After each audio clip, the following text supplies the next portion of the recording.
O segurança me barrou na porta do meu próprio evento, na frente de 250 convidados, porque minha filha havia ordenado que eu não entrasse. Meu nome é Helena, tenho 71 anos e cada centavo daquela inauguração saiu da minha conta. O que Beatriz esqueceu é que o prédio inteiro ainda está no meu nome. Deixe nos comentários de qual país você está nos assistindo. Adoramos saber quem está acompanhando nossas histórias pelo mundo. Parei em frente ao portão de vidro fumê, observando meu próprio reflexo distorcido na superfície escura. Uma mulher de 71 anos me encarava de volta, com o cabelo grisalho preso num coque elegante e um vestido azul marinho que escolhi especialmente para a ocasião. Não era uma roupa chamativa, mas tinha classe. Era o tipo de vestido que uma empresária aposentada usaria para a inauguração do prédio comercial que ela mesma financiou. O segurança, um rapaz jovem, não devia ter mais de 25 anos, estava parado na minha frente com os braços cruzados. Ele segurava um tablet e consultava uma lista com o dedo, deslizando a tela para cima e para baixo.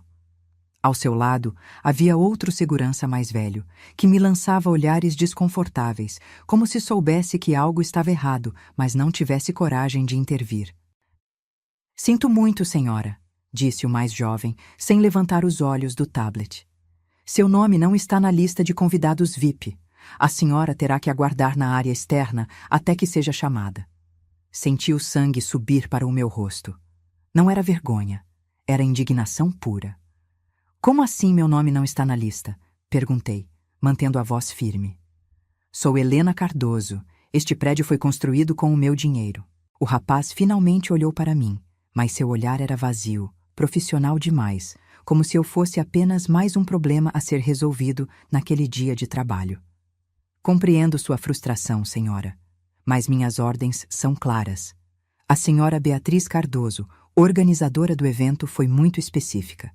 Apenas os nomes desta lista podem acessar o salão principal durante a cerimônia de abertura. Beatriz, minha filha única. A mulher que criei sozinha depois que meu marido morreu há 15 anos. A mesma que morava na minha casa, usava meu carro aos finais de semana e cuja empresa de arquitetura mal conseguia pagar as próprias contas. E agora ela estava me barrando na porta do evento que eu financiei do início ao fim. Respirei fundo, tentando processar a humilhação que estava acontecendo. Ao redor, outras pessoas passavam por mim sem dificuldade. Reconheci alguns rostos: empresários da cidade, políticos locais, influenciadores digitais que Beatriz insistiu em convidar para dar visibilidade ao projeto. Todos eles entravam com sorrisos largos, cumprimentando-se, tirando fotos na entrada decorada com arranjos caríssimos de orquídeas brancas. Orquídeas que eu paguei. "Pode chamar a Beatriz, por favor?" pedi, forçando um tom calmo. "Tenho certeza de que isso é um mal-entendido." O segurança hesitou, mas pegou o rádio preso ao cinto. "Central, aqui é a entrada principal. Temos uma senhora aqui que diz ser a mãe da senhora Beatriz e quer falar com ela. O nome é Helena Cardoso." Houve um silêncio. Depois, a voz rouca e impaciente da minha filha crepitou pelo rádio. "Já falei que ela não pode entrar agora. Peça para ela aguardar na área de estacionamento. Vou falar com ela depois da cerimônia."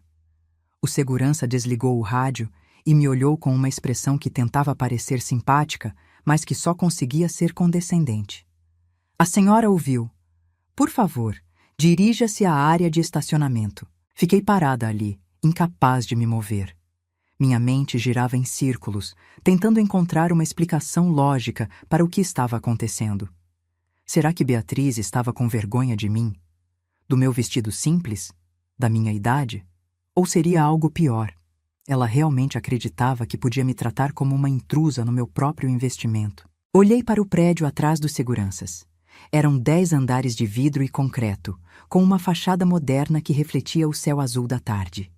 Cada janela, cada viga de sustentação, cada metro quadrado daquele lugar existia porque eu havia assinado cheques, aprovado projetos e assumido riscos financeiros que Beatriz jamais teria coragem de assumir sozinha. E agora ela me mandava esperar no estacionamento. "Não vou para o estacionamento", eu disse finalmente. Minha voz saiu mais alta do que eu pretendia, e algumas pessoas que passavam pela entrada viraram a cabeça na nossa direção. Vou entrar neste prédio porque tenho todo o direito de estar aqui. O segurança mais velho deu um passo à frente, colocando-se entre mim e a porta. Senhora, por favor, não complique as coisas. Estamos apenas seguindo ordens. Ordens de quem? Disparei. Da minha filha, que não colocou um único centavo neste projeto? Da mulher que mora na minha casa e dirige o meu carro? Percebi que minha voz estava tremendo. Não de raiva, mas de uma dor profunda que eu não sabia que existia até aquele momento. A dor de ser descartada pela pessoa que eu mais amava no mundo. Uma multidão pequena começou a se formar ao redor da entrada. As pessoas cochichavam entre si, apontando discretamente na minha direção. Eu podia imaginar o que estavam pensando. Coitada da velha, deve estar confusa. Ou, que constrangedor, alguém deveria tirá-la daqui. Mas eu não estava confusa. E não ia sair dali. Foi então que vi Beatriz saindo do saguão principal.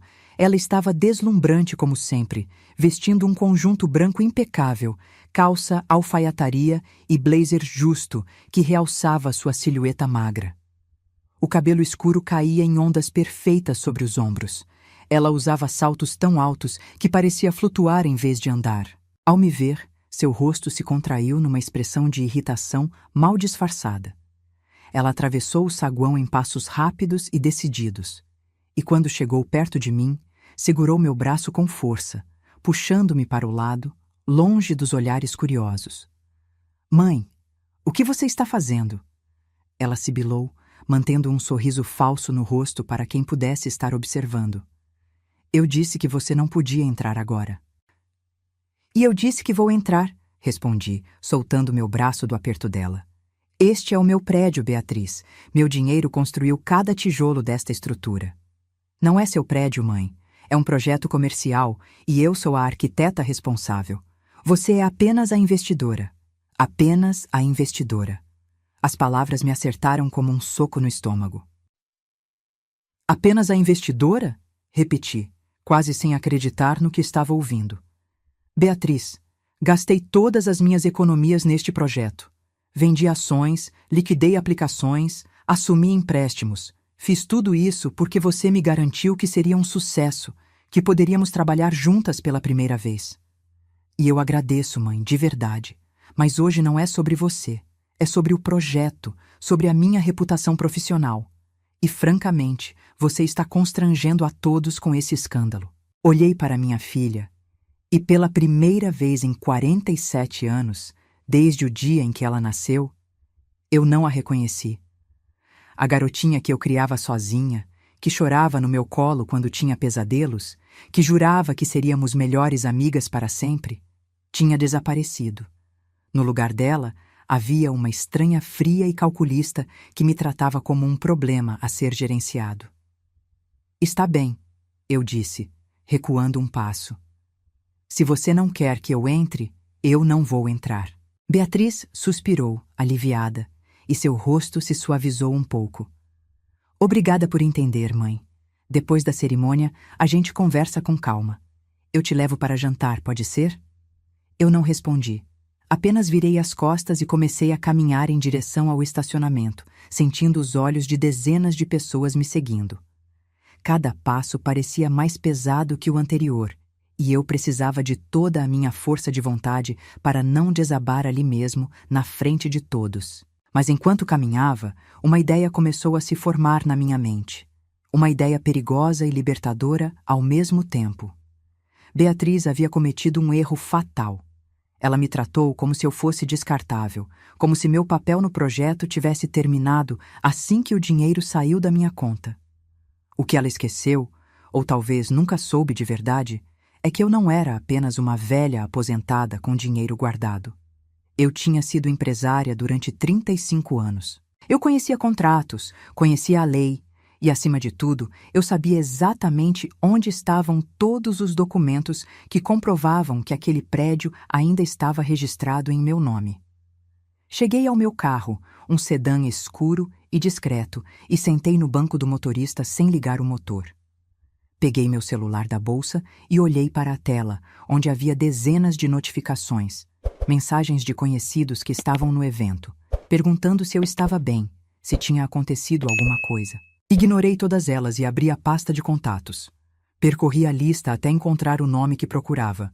Dr. Maurício Tavares, meu advogado há mais de 20 anos. Disquei o número.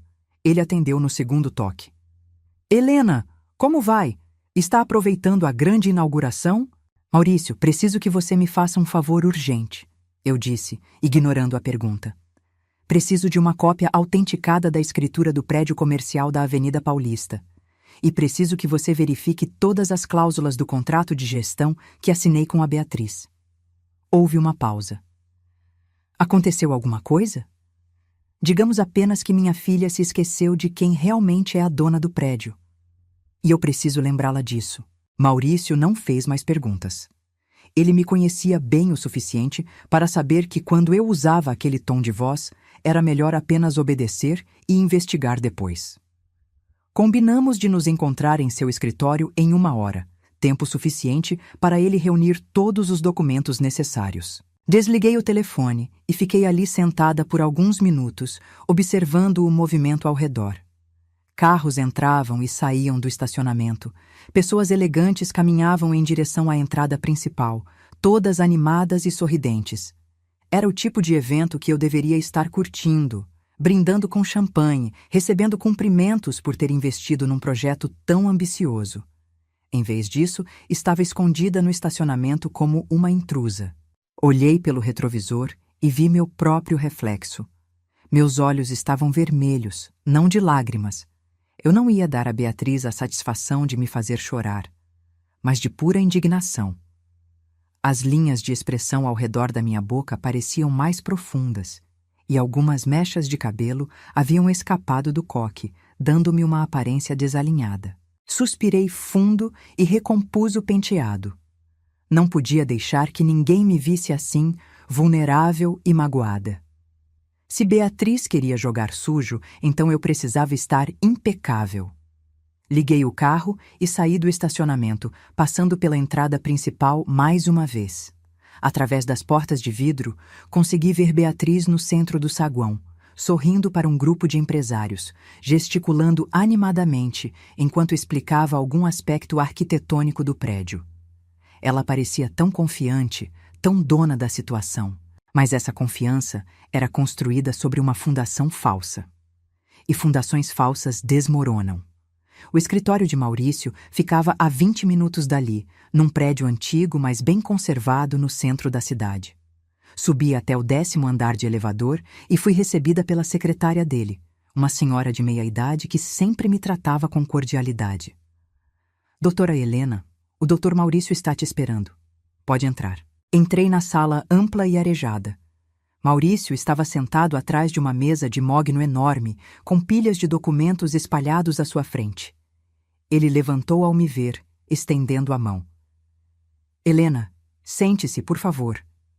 Sentei na cadeira de couro confortável à frente da mesa e cruzei as mãos no colo, esperando que ele começasse. Maurício ajeitou os óculos e pegou um dos documentos. Então, eu analisei a escritura do prédio e o contrato de gestão que você assinou com a Beatriz há 6 meses. Tenho boas e más notícias. Comece pelas más, eu disse. A má notícia é que você deu a Beatriz poderes muito amplos sobre a gestão do empreendimento. Ela pode tomar decisões sobre locação, eventos, reformas, tudo isso sem precisar de sua autorização prévia. No papel, ela é a administradora plena do prédio. Senti um aperto no peito. Eu havia confiado tanto em Beatriz que nem sequer li o contrato direito antes de assinar. Ela me garantiu que era apenas uma formalidade, que eu continuaria tendo controle total sobre tudo. E eu, como uma idiota, acreditei. E a boa notícia? Perguntei, temendo a resposta. Maurício sorriu, e havia um brilho nos olhos dele que me deu uma fagulha de esperança. A boa notícia é que a propriedade do imóvel continua 100% sua. A Beatriz tem poderes de gestão, mas ela não é dona de nada. E mais importante ainda, há uma cláusula no contrato que diz que você pode revogar os poderes dela a qualquer momento, desde que apresente justificativa por escrito e notifique com 48 horas de antecedência. Recostei na cadeira, processando a informação. Então eu posso tirá-la da administração do prédio? Pode, mas precisa ter uma razão válida. Ela me magoou, não vai funcionar num tribunal caso ela decida contestar. Você precisa de algo concreto, má gestão financeira, violação de cláusulas contratuais, algo assim. Pensei por um momento. Beatriz não era incompetente, reconheço isso. Ela era uma arquiteta talentosa e tinha um bom senso estético. Mas quando se tratava de dinheiro, ela sempre foi irresponsável. Durante a construção do prédio, houve dezenas de despesas não autorizadas. Compras de materiais mais caros do que o necessário, contratações de fornecedores sem pesquisa de preço. Eu sempre engolia essas decisões porque confiava que Beatriz sabia o que estava fazendo. Mas agora, com a distância emocional que a humilhação de hoje me deu, eu conseguia ver a verdade. Ela estava gastando meu dinheiro como se fosse dela, sem o menor cuidado. Eu tenho justificativa, eu disse, finalmente. Durante a obra, ela autorizou gastos que não estavam no orçamento original. Mármore importado para o saguão, luminárias de cristal, paisagismo de alto padrão. Nada disso estava previsto e ela nunca me consultou antes de aprovar. Maurício pegou uma caneta e começou a anotar. Isso é ótimo. Se você conseguir comprovar essas despesas não autorizadas, temos uma base sólida para argumentar má gestão. Você tem recibos? Notas fiscais? Tenho tudo arquivado em casa. Sempre guardei cada documento relacionado ao projeto. Perfeito. Então, aqui está o que vamos fazer. Você vai reunir todas essas provas. Eu vou redigir uma notificação formal revogando os poderes de gestão da Beatriz. E em 48 horas, você reassume o controle total do prédio. Senti um peso imenso sair dos meus ombros. Pela primeira vez, desde que fui barrada na entrada do evento, eu consegui respirar direito. Obrigada, Maurício. Você não sabe o quanto isso significa para mim. Ele se inclinou para a frente com uma expressão séria. Helena, posso te dar um conselho como amigo, não como advogado?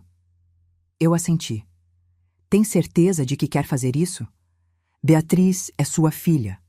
Isso vai criar um abismo entre vocês que talvez nunca seja superado. Fiquei em silêncio por um longo momento, pensando na pergunta dele. Era verdade que Beatriz era minha filha e eu a amava mais do que qualquer coisa no mundo. Mas amor não significava aceitar humilhação. Amor não significava permitir que pisassem em mim. Maurício, hoje ela me tratou como lixo na frente de centenas de pessoas. Ela me mandou para o estacionamento como se eu fosse uma pedinte incomodando os convidados. E tudo isso no evento que eu financiei. Se eu deixar isso passar, estou ensinando a ela que pode me tratar assim sempre que quiser. Ele assentiu lentamente. Entendo. Então vamos em frente. Saí do escritório de Maurício com uma pasta cheia de documentos embaixo do braço e uma determinação de aço no peito.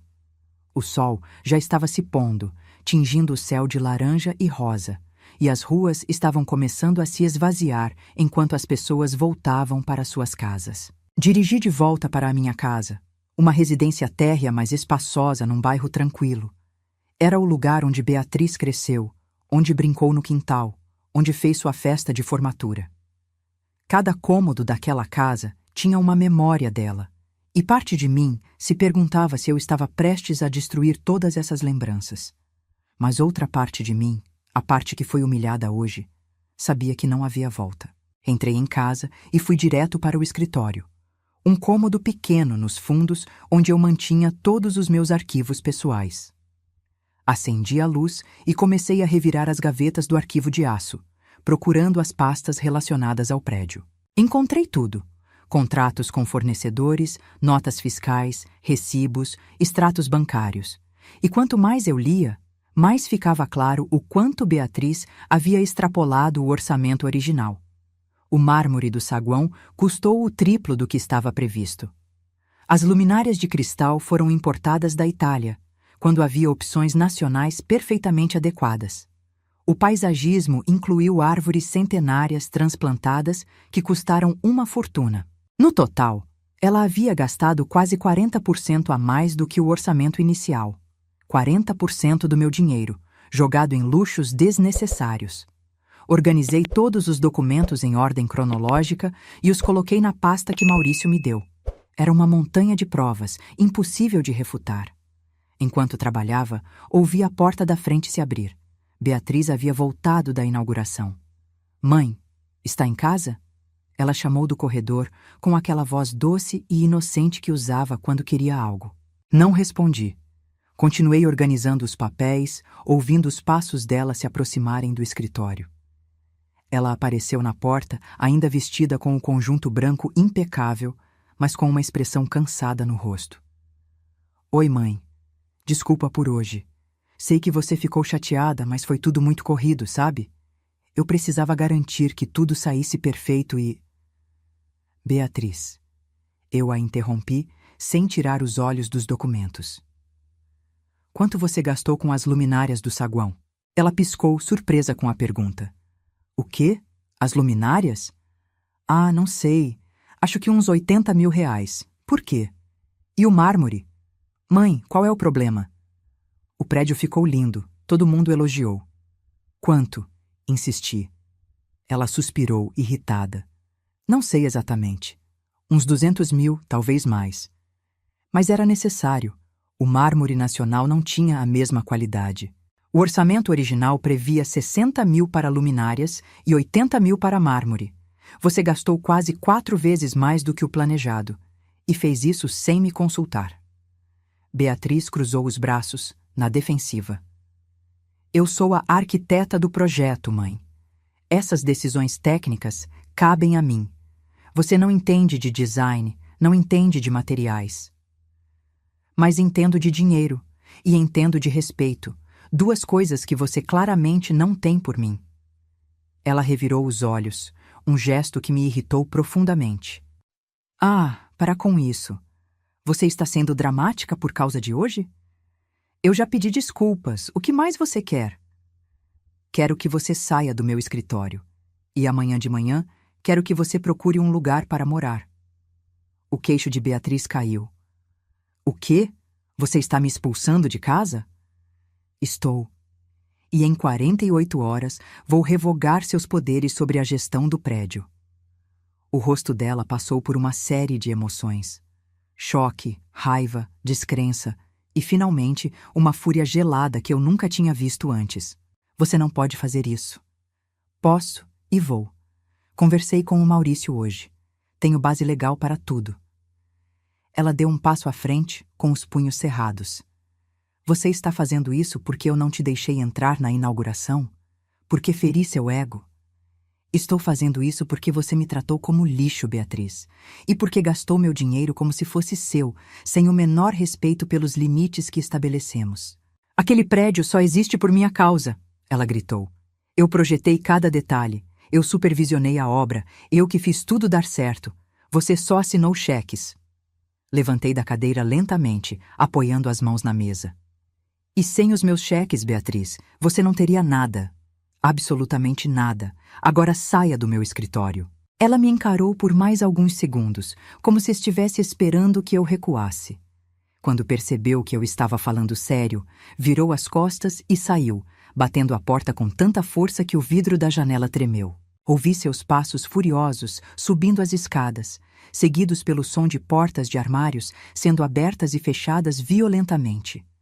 Ela estava fazendo as malas, e uma parte de mim, aquela parte maternal que ainda se importava, quis correr até o quarto dela e dizer que estava tudo bem, que poderíamos resolver isso. Mas eu não fiz isso. Me forcei a ficar sentada, olhando para a pasta de documentos à minha frente. Porque pela primeira vez em 47 anos, eu estava escolhendo a minha dignidade em vez do amor incondicional. E essa escolha doía mais do que eu imaginava. A casa ficou estranhamente silenciosa depois que Beatriz saiu batendo a porta. Ouvi o carro dela ligando na garagem, as rodas cantando no asfalto enquanto ela acelerava pela rua. Parte de mim esperava que ela voltasse, que batesse na porta pedindo desculpas, dizendo que havia exagerado. Mas as horas passaram e nada aconteceu. Fiquei sentada no escritório até tarde da noite, relendo os documentos, certificando-me de que cada vírgula, cada número, cada cláusula estava no lugar certo. Maurício me enviou a minuta da notificação por e-mail, e eu a revisei 3 vezes antes de aprovar. Era um documento seco e formal, mas cada palavra carregava o peso da minha decisão. Quando finalmente fui para a cama, já passava da meia-noite.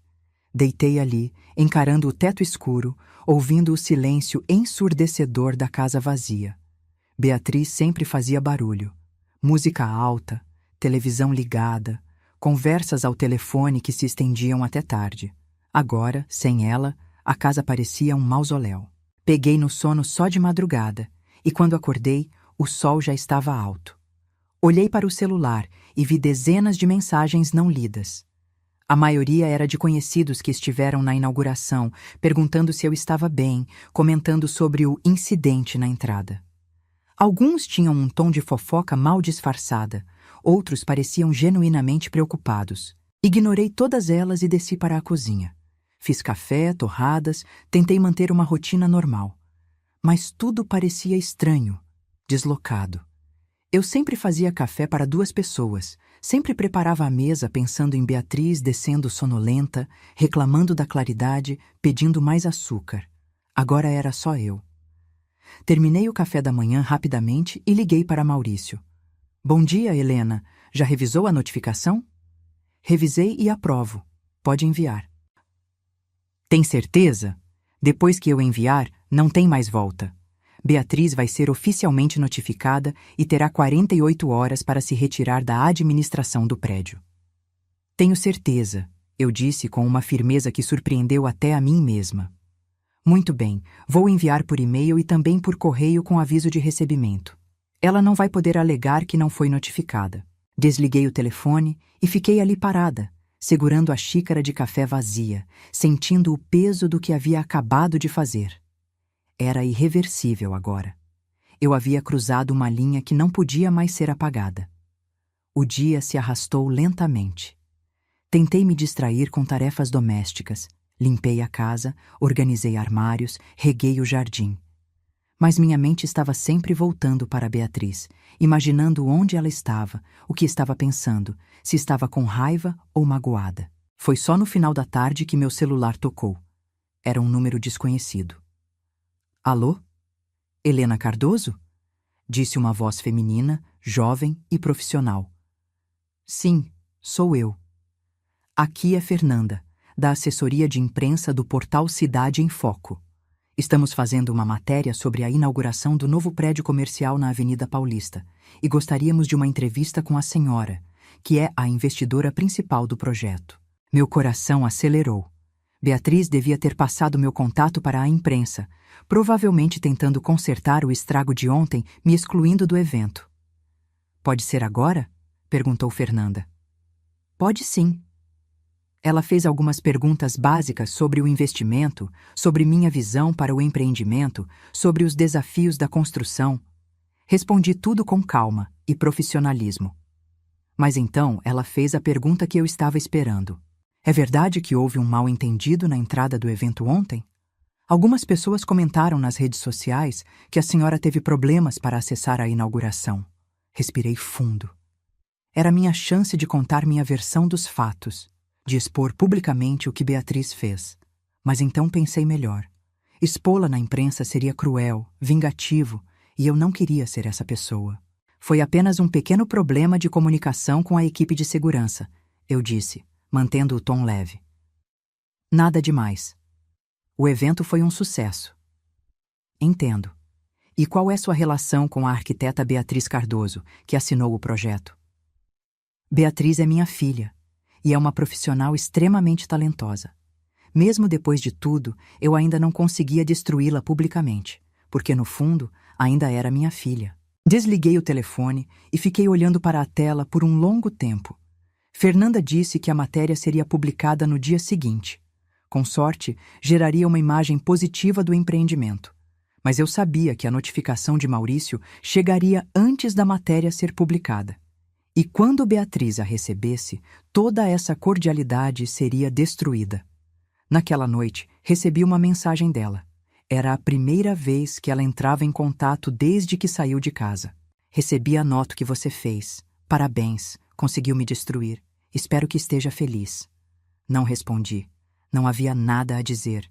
Eu havia tomado minha decisão e agora precisava viver com as consequências.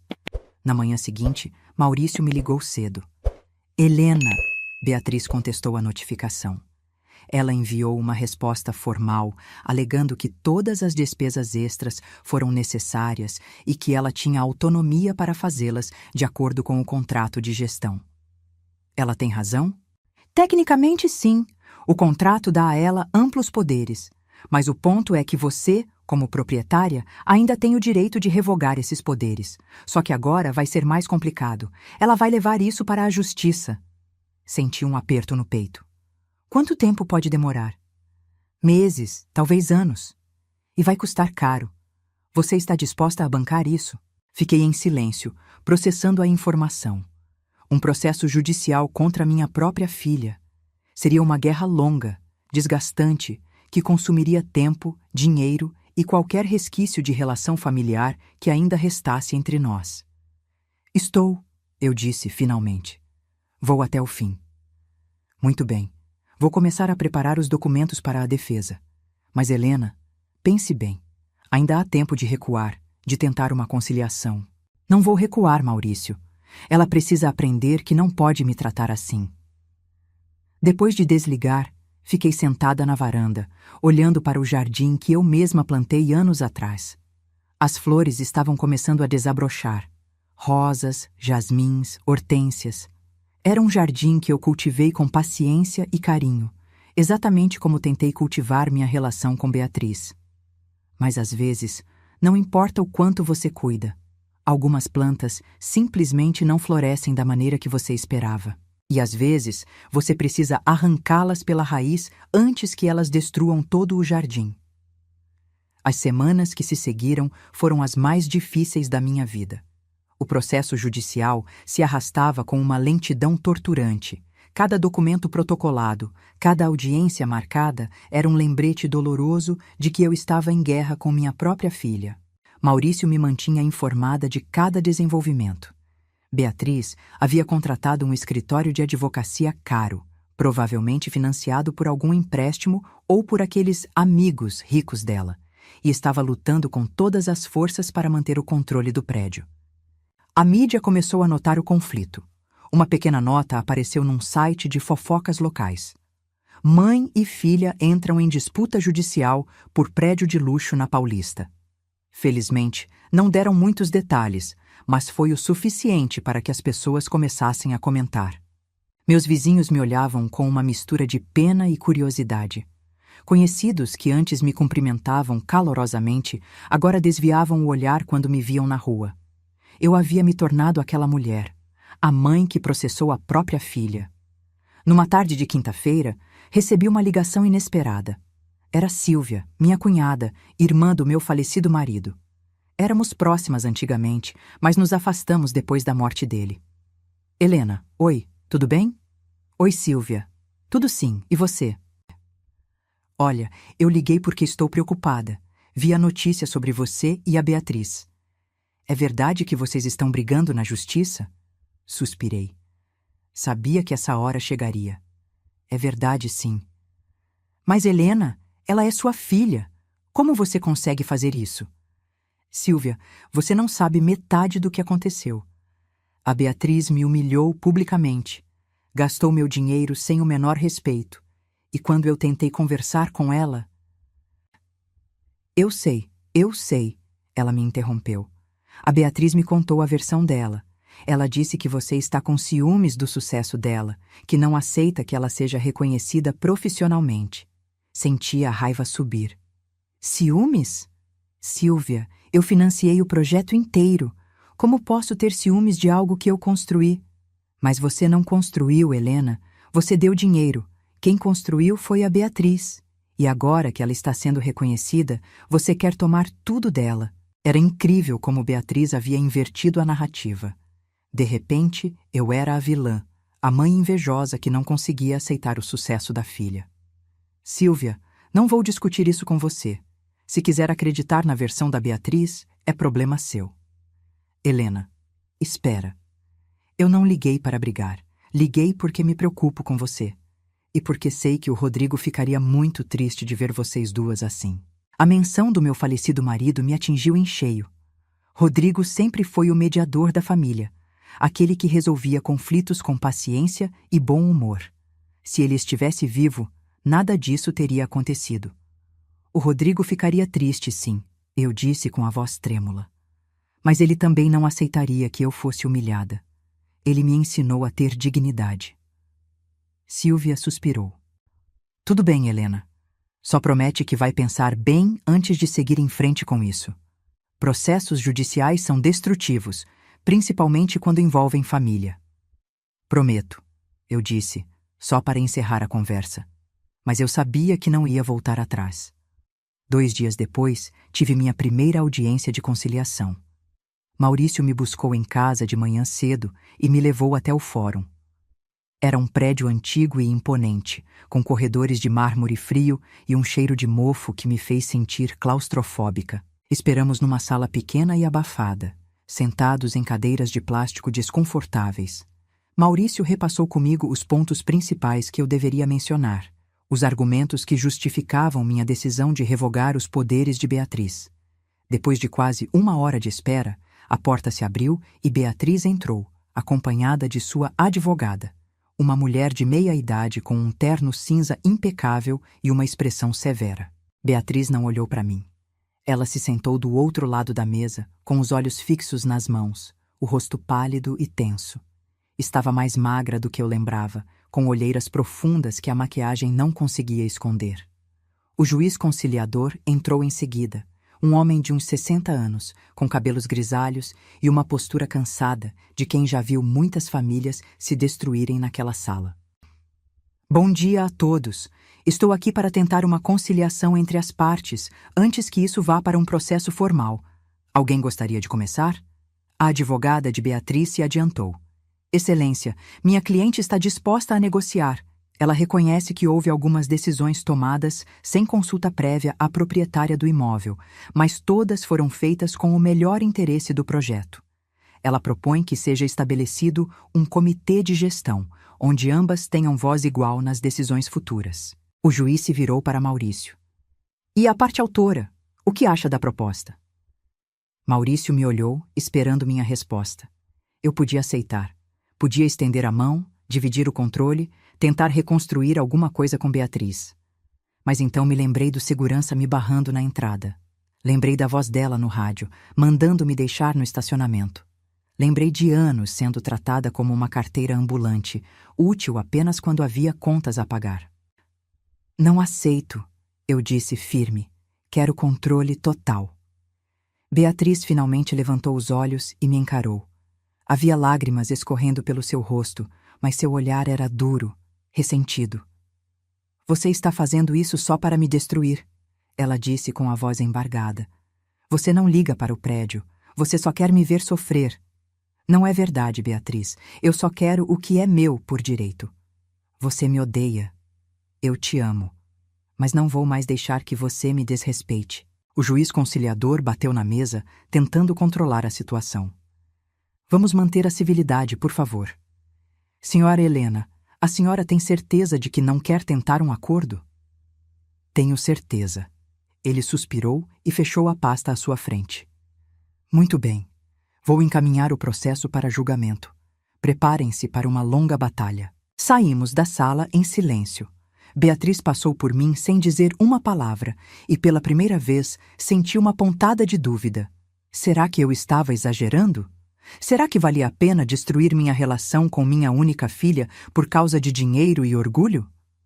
Mas então Maurício colocou a mão no meu ombro e disse: Você fez a coisa certa, Helena. Não deixe que ela te manipule com culpa. E eu acreditei nele. Porque precisava acreditar. Os meses seguintes foram um pesadelo burocrático. Audiências, depoimentos, perícias contábeis, análise de contratos. Cada sessão no fórum me custava um pedaço da minha sanidade e uma fatia considerável das minhas economias. Maurício tentava me tranquilizar, dizendo que estávamos construindo um caso sólido, mas a cada dia eu me sentia mais exausta. O pior eram as noites. Deitava na cama, no quarto vazio que antes era meu refúgio, e ficava repassando cada decisão que tinha tomado. Será que poderia ter feito diferente? Será que deveria ter engolido a humilhação e seguido em frente, mantendo a paz familiar? Mas então me lembrava da expressão de desdém no rosto de Beatriz quando me mandou para o estacionamento, e a raiva voltava, me dando forças para continuar. Durante esse período, perdi amigos. Pessoas que conhecia há décadas se afastaram, dizendo que não queriam tomar partido no conflito.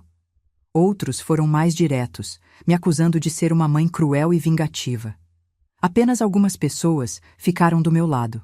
Maurício, claro, que se tornou mais do que meu advogado. Virou um confidente, alguém com quem eu podia desabafar sem medo de ser julgada.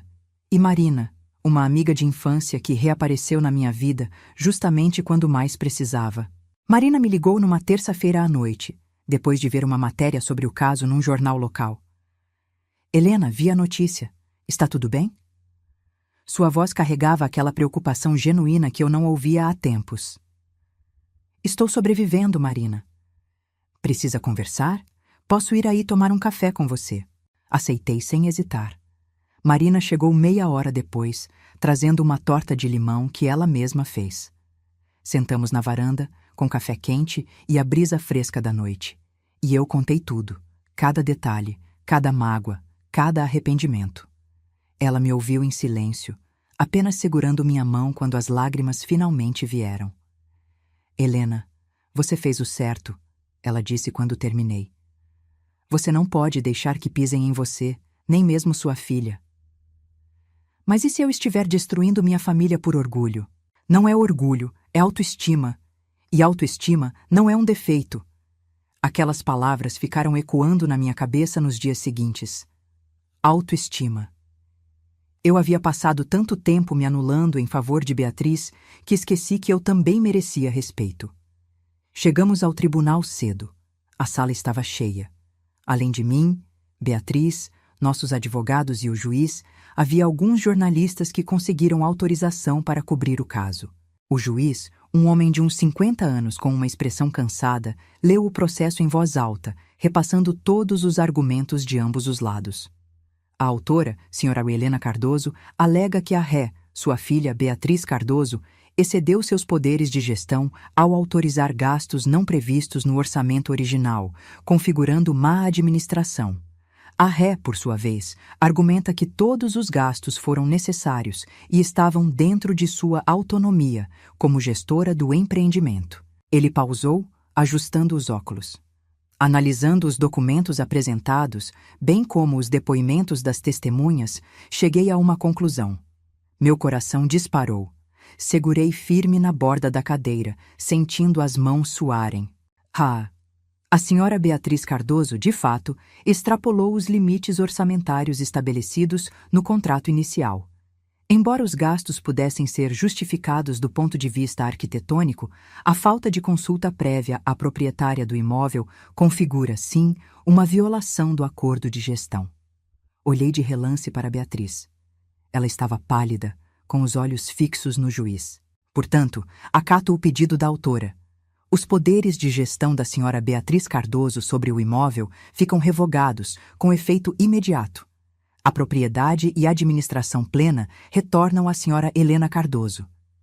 Senti um alívio imenso, misturado com uma tristeza profunda. Eu havia vencido, mas ao olhar para Beatriz, vi minha filha desmoronando. Ela abaixou a cabeça, escondendo o rosto entre as mãos, os ombros tremendo enquanto chorava em silêncio. A advogada dela tentou consolá-la, mas Beatriz a afastou e saiu correndo da sala, sem olhar para trás. Maurício colocou a mão no meu ombro. Parabéns, Helena. Você conseguiu. Mas eu não me sentia vitoriosa. Sentia apenas um vazio imenso. Saí do tribunal em silêncio, ignorando as perguntas dos jornalistas que tentavam me abordar.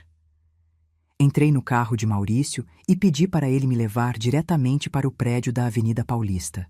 Tem certeza? Ele perguntou. Você não quer ir para casa descansar? Tenho certeza. Preciso ver. Chegamos ao prédio no final da tarde. A luz dourada do sol batia na fachada de vidro, fazendo-o brilhar. Era bonito, não podia negar. Beatriz tinha feito um trabalho magnífico. Entrei pelo saguão principal, aquele mesmo onde fui barrada meses atrás. O segurança de antes ainda estava lá, e dessa vez ele me reconheceu imediatamente. Boa tarde, senhora Helena, ele disse, abrindo a porta para mim com reverência. Caminhei pelo saguão, observando cada detalhe. O mármore italiano que Beatriz escolheu realmente era deslumbrante, refletindo a luz de maneira quase mágica. As luminárias de cristal lançavam um brilho suave e acolhedor. O paisagismo, com aquelas árvores centenárias, dava ao ambiente uma sensação de serenidade. Era tudo lindo, mas vazio. Não havia mais nada de Beatriz ali. Sua energia, sua paixão, sua visão. Tudo tinha sido apagado pela minha vitória judicial. Subi até o 10º andar, onde ficava a cobertura que Beatriz havia transformado em seu escritório pessoal. A sala estava vazia, com apenas algumas caixas de papelão empilhadas num canto. Ela já havia retirado seus pertences. Caminhei até a janela e olhei para a cidade lá embaixo. São Paulo se estendia em todas as direções, um mar de prédios e ruas movimentadas, e eu me senti pequena, insignificante. Havia vencido a batalha, mas perdido a guerra. Peguei meu celular e, pela primeira vez em meses, digitei uma mensagem para Beatriz. Precisamos conversar, por favor. Esperei. 1 minuto, 2, 5, nada. Depois de 15 minutos, a resposta chegou. Não tenho mais nada para falar com você. Fechei os olhos, sentindo as lágrimas escorrerem. Eu tinha razão. Tinha a lei do meu lado. Tinha recuperado o que era meu. Mas havia perdido minha filha. E nenhuma vitória no mundo valia isso. Nas semanas que se seguiram à sentença, tentei reconstruir algum tipo de normalidade na minha vida. Assumi formalmente a administração do prédio, contratei uma equipe de gestão, comecei a revisar contratos de locação. O trabalho me mantinha ocupada durante o dia, mas as noites continuavam sendo um tormento. Toda vez que passava pelo quarto que era de Beatriz, sentia um aperto no peito. Ela havia levado quase tudo: roupas, livros, até os quadros que decoravam as paredes. Mas algumas coisas ficaram para trás. Um urso de pelúcia velho que ganhei quando ela nasceu, algumas fotos de infância, um caderno de desenhos de quando tinha 10 anos. Eu guardava tudo numa caixa, sem coragem de jogar fora, mas também sem coragem de olhar direito. Marina vinha me visitar sempre que podia, trazendo comida, companhia, palavras de conforto. Ela insistia que eu tinha feito a coisa certa, que Beatriz eventualmente entenderia. Mas quanto mais o tempo passava, menos eu acreditava nisso. Tentei ligar para ela algumas vezes, mas meu número estava bloqueado. Enviei e-mails, cartas, até uma mensagem através de Maurício. Nada. Beatriz havia me cortado completamente da vida dela. Foi só 3 meses depois do julgamento que tive notícias dela. Não diretamente, mas através de uma amiga em comum, que me ligou num domingo à tarde. Helena, não sei se devo te contar isso, mas achei que você gostaria de saber. A Beatriz está passando por dificuldades financeiras. Ela perdeu o apartamento que alugava e está morando com uma amiga. Senti o coração apertar. Como ela está? Magra, pálida, parece que não está dormindo direito, e ouvi dizer que ela está tendo dificuldade para conseguir novos projetos. A história do processo judicial afugentou alguns clientes. Desliguei o telefone com as mãos tremendo. Beatriz estava sofrendo e eu era a responsável. Sim, ela havia me desrespeitado, gastado meu dinheiro sem permissão, me humilhado publicamente. Mas ela ainda era minha filha, e vê-la caindo por minha causa era insuportável. Naquela noite, não consegui dormir. Fiquei revirando na cama, pensando em todas as escolhas que havia feito, em todos os caminhos que poderia ter seguido. E pela primeira vez, me perguntei seriamente: valeu a pena? Recuperei o prédio, sim. Recuperei minha dignidade, sim. Mas perdi minha filha, perdi amigos, perdi noites de sono e pedaços da minha sanidade. No dia seguinte, liguei para Maurício. Preciso fazer alguma coisa pela Beatriz. Helena, você não deve nada a ela. A sentença foi justa. Não é sobre o que eu devo, Maurício. É sobre o que eu quero fazer. Ela é minha filha e está sofrendo. Houve um silêncio do outro lado da linha. O que você tem em mente? Quero transferir parte do lucro do prédio para uma conta em nome dela. Não muito, apenas o suficiente para ela se reerguer. Você sabe que isso pode ser interpretado como admissão de culpa? Não me importo. Preciso fazer isso. Maurício concordou em redigir os documentos necessários. Uma semana depois, transferi uma quantia significativa para uma conta que abri em nome de Beatriz. Junto com o dinheiro, enviei uma carta.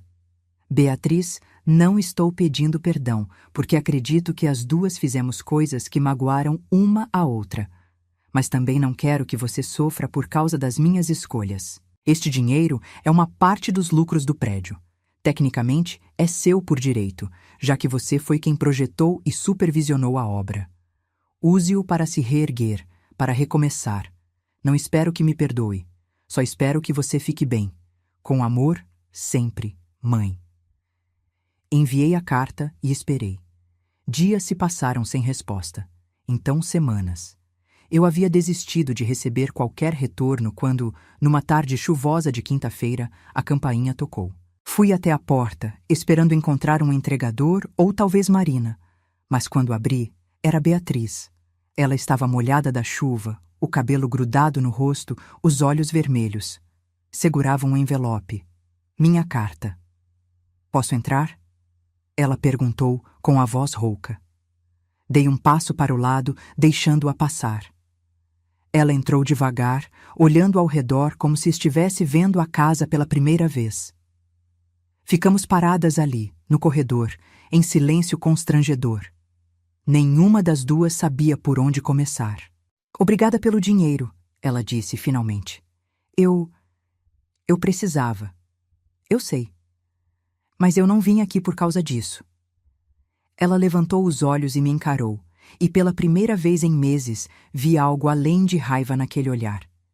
Vi mágoa, arrependimento, talvez até um lampejo de amor. Eu vim pedir desculpas.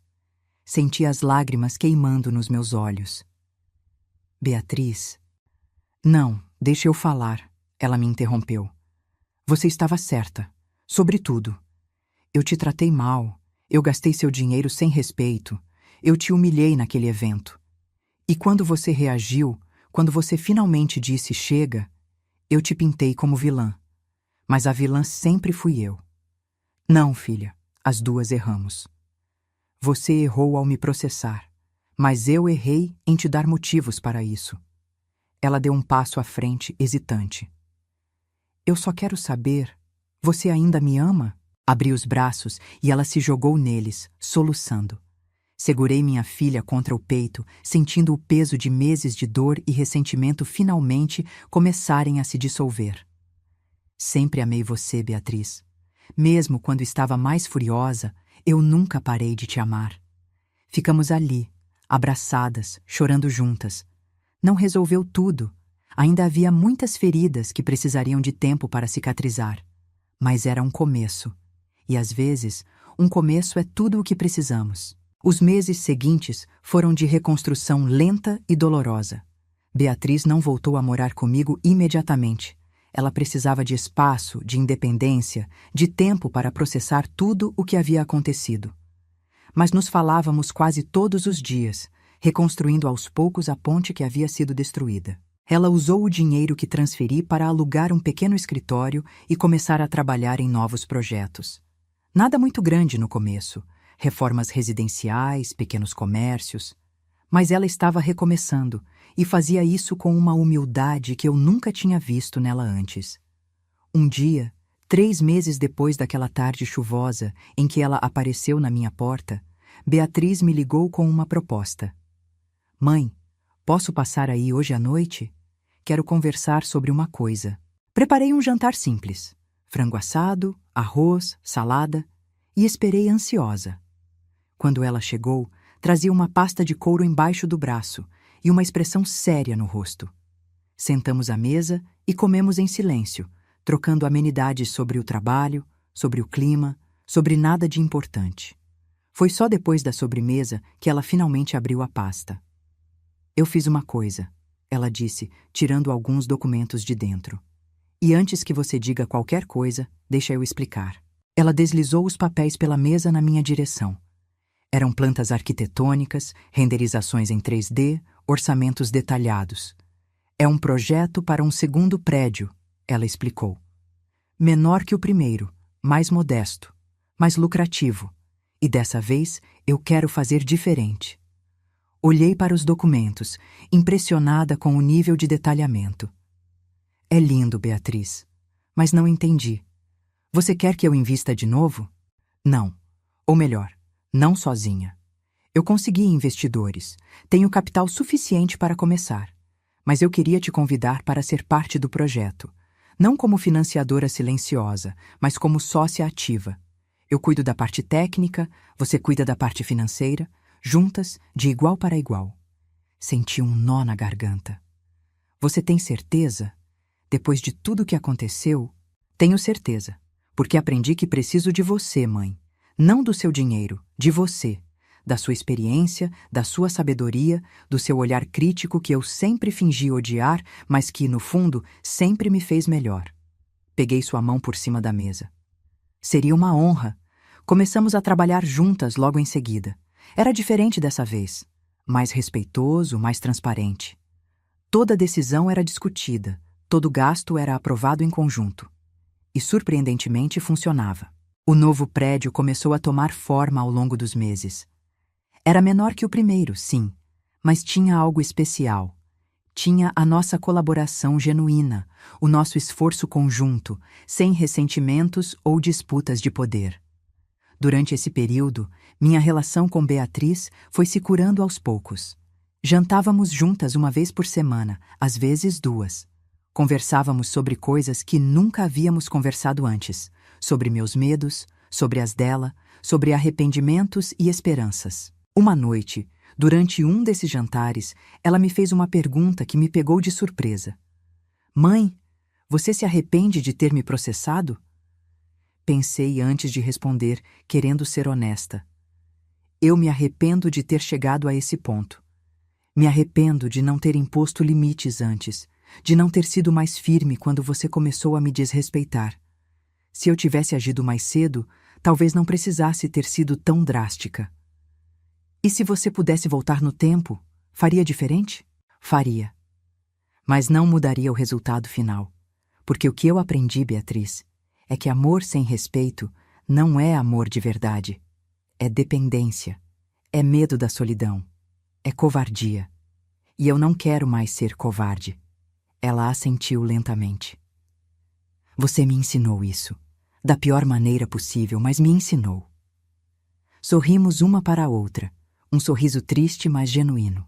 O novo prédio ficou pronto 1 ano e meio depois do início das obras. A inauguração foi simples, sem pompas, sem centenas de convidados, apenas amigos próximos, parceiros de negócio, pessoas que realmente importavam. E dessa vez não houve mal-entendidos na entrada.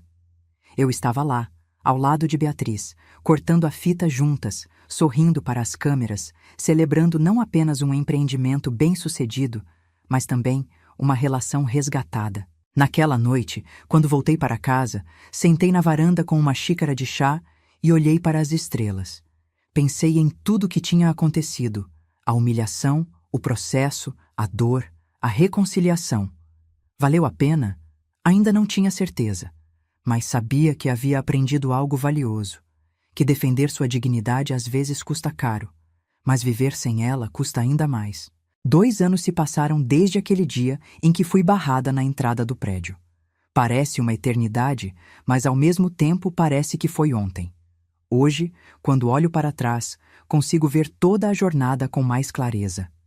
Consigo entender que tanto eu quanto Beatriz éramos imperfeitas, que ambas cometemos erros, que ambas carregávamos mágoas e inseguranças que nunca havíamos verbalizado. O prédio da Avenida Paulista, aquele que gerou tanta dor, hoje é um empreendimento próspero.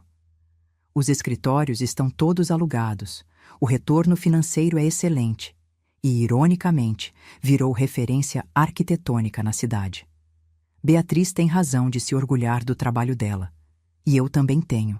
Aprendi a administrar o prédio com competência, contratei uma equipe excelente e descobri que gosto dessa área.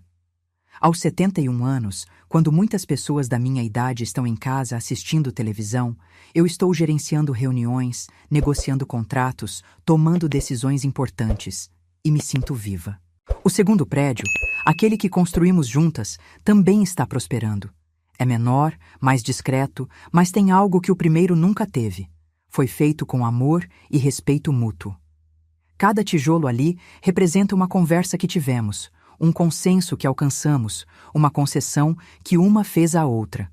Beatriz amadureceu muito nesses 2 anos. Ela agora entende o valor do dinheiro, a importância de respeitar quem investe e, principalmente, entende que ser talentosa não lhe dá o direito de pisar nos outros. Ela ainda tem aquele espírito forte e determinado, mas aprendeu a temperá-lo com humildade. E eu? Eu aprendi que dizer não me torna uma mãe má. Aprendi que estabelecer limites é um ato de amor próprio, não de egoísmo. Aprendi que, às vezes, para salvar uma relação, você precisa estar disposta a quebrá-la temporariamente. Marina continua sendo minha confidente, minha amiga fiel que esteve comigo nos piores momentos. Maurício também se tornou um amigo querido. Jantamos juntos uma vez por mês, e ele sempre pergunta, brincando, se tenho mais alguma batalha judicial para travamos juntos. Sempre respondo que não, que uma foi mais do que suficiente para uma vida inteira. Hoje pela manhã, Beatriz passou aqui em casa. Não agendamos, ela simplesmente apareceu com um bolo de cenoura, meu favorito, e uma garrafa de café especial. Vim tomar café da manhã com você, ela disse, sorrindo na porta. Tomamos café na varanda, conversando sobre tudo e sobre nada. Sobre o novo cliente que ela conseguiu, sobre o inquilino problemático do prédio, sobre a série que estamos assistindo. Coisas simples, cotidianas, que parecem banais, mas que para mim são preciosas. Porque durante meses, achei que nunca mais teria essas manhãs. No final do café, ela me olhou com uma expressão séria. Mãe, eu nunca te agradeci de verdade pelo que você fez. Pelo que eu fiz? Eu te processei, Beatriz. Não, você me ensinou. Me ensinou que ações têm consequências. Me ensinou que respeito não é opcional. Me ensinou que você não é só minha mãe. Você é uma pessoa, com sentimentos, com dignidade, com limites. Senti os olhos marejarem. Eu poderia ter ensinado de um jeito menos doloroso. Talvez. Mas eu era teimosa demais para aprender de outro jeito. Precisava daquele choque de realidade, daquela queda brutal para finalmente acordar. Ela segurou minha mão. Obrigada por não desistir de mim.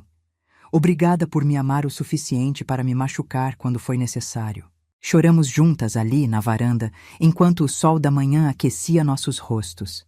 Não eram lágrimas de tristeza, mas de alívio. Alívio por termos sobrevivido à tempestade e saído do outro lado, ainda de mãos dadas. Depois que ela foi embora, fiquei sentada ali por um bom tempo, pensando.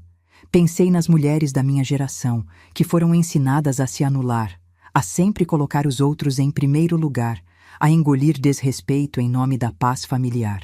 Pensei em quantas de nós aceitamos migalhas de amor, nos convencendo de que é isso que merecemos. E pensei em como é libertador descobrir que não, que merecemos respeito, dignidade, consideração. E que exigir essas coisas não nos torna egoístas ou más, nos torna humanas. Se pudesse voltar no tempo e falar com aquela Helena que estava parada na frente do prédio, sendo barrada pelo segurança, eu diria: vai ser difícil, vai doer mais do que você imagina. Você vai questionar suas escolhas 1000 vezes, vai chorar sozinha, vai se perguntar se valeu a pena. Mas continue, porque do outro lado dessa dor existe uma versão de você que se respeita. E essa versão vale cada lágrima derramada. Hoje, quando passo em frente ao prédio da Avenida Paulista, não sinto mais aquele aperto no peito. Sinto orgulho. Orgulho do que construímos, orgulho de ter defendido minha dignidade, orgulho de ter criado uma filha que, apesar de todos os erros, teve coragem de reconhecê-los e mudar. O segurança que me barrou naquele dia ainda trabalha lá. Às vezes nos encontramos e ele sempre cumprimenta com respeito, quase com reverência. Acho que ele entendeu, assim como todos os outros, que eu não era uma velha qualquer tentando entrar num evento. Eu era a dona do lugar. Sempre fui. Marina me ligou ontem à noite, perguntando se eu estava bem, se precisava de companhia. Eu disse que estava ótima, que estava me sentindo em paz pela primeira vez em anos. Ela riu e disse: "Você renasceu, Helena. Demorou 71 anos, mas você finalmente aprendeu a voar." E ela tinha razão. Passei 7 décadas sendo a filha obediente, a esposa dedicada, a mãe abnegada. Sempre colocando as necessidades dos outros acima das minhas, sempre engolindo ofensas, sempre perdoando o imperdoável. E então, numa tarde de sábado, na frente de um prédio de vidro, algo quebrou dentro de mim. Não foi um colapso. Foi um despertar. Acordei para o fato de que eu merecia mais. Que minha filha não tinha o direito de me tratar como lixo só porque eu era mãe dela. Que amor verdadeiro inclui respeito, e sem respeito é só manipulação emocional. Hoje, quando me olho no espelho, vejo uma mulher diferente. As rugas continuam lá, os cabelos grisalhos também. Mas há algo novo nos olhos. Uma força, uma determinação, uma certeza de que nunca mais vou deixar que pisem em mim. E se isso faz de mim uma mãe imperfeita, então que seja. Prefiro ser imperfeita e respeitada do que perfeita e humilhada. À noite, antes de dormir, às vezes ainda pego aquela carta que enviei para Beatriz, a que acompanhava a transferência de dinheiro. Releio as palavras que escrevi, especialmente a última frase. Com amor, sempre, mãe. Porque é isso que eu sou. E sempre serei. Mãe. Mas agora, sou uma mãe que se respeita, e isso faz toda a diferença. Se você gostou dessa história, não esquece de deixar seu like, se inscrever no canal e ativar o sininho para não perder os próximos vídeos. E considera se tornar membro do canal para ter acesso a conteúdos exclusivos e apoiar nosso trabalho. Sua presença aqui significa muito para nós. Até a próxima história.